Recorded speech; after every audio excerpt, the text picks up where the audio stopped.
Donc, les ptéridophytes, les gymnospermes et les angiospermes sont tous des plantes vasculaires appartiennent au groupe des cormophytes.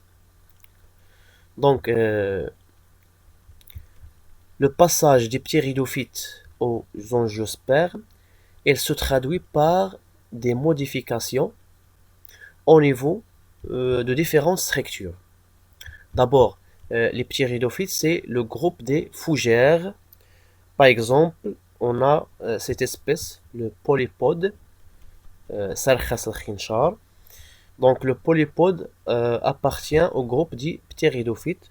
Voilà cette photo qui montre cette espèce, le polypode ou bien Polypodium commun, le nom scientifique de cette espèce.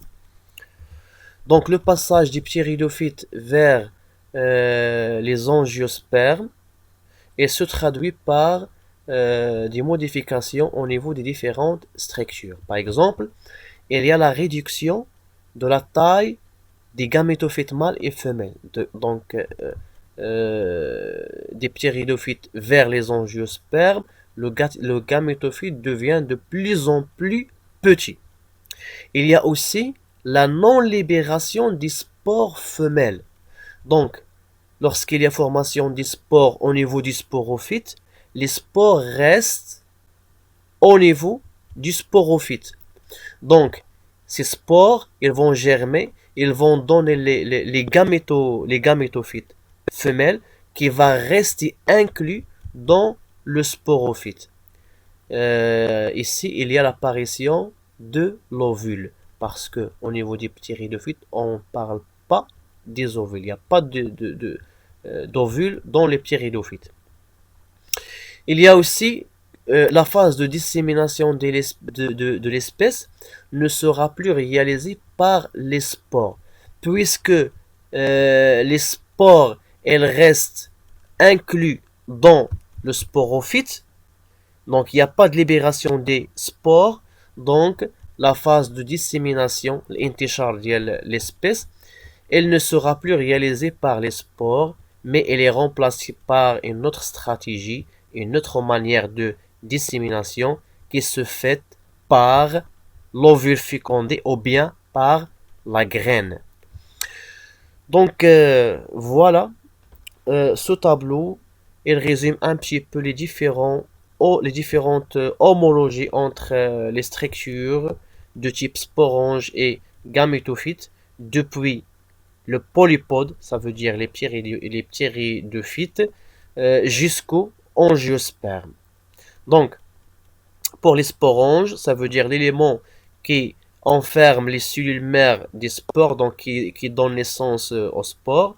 Dans le polypode, il y a le sporange, ou bien le sporange proprement dit, comme on a déjà vu. Mais au niveau du pin, le pin c'est un conifère qui appartient au groupe de gymnospermes. Donc le sporange, il est, euh, euh, il est présenté par le sac pollinique pour le mâle et par la nucelle pour l'ovule. Donc le sac pollinique, c'est en arabe al-kis al-loqahi, au niveau duquel il y a formation des grains de pollen. Et c'est la même chose existe pour les angiospermes. Donc il y a le sac pollinique et la nucelle qui existent au niveau de l'ovule.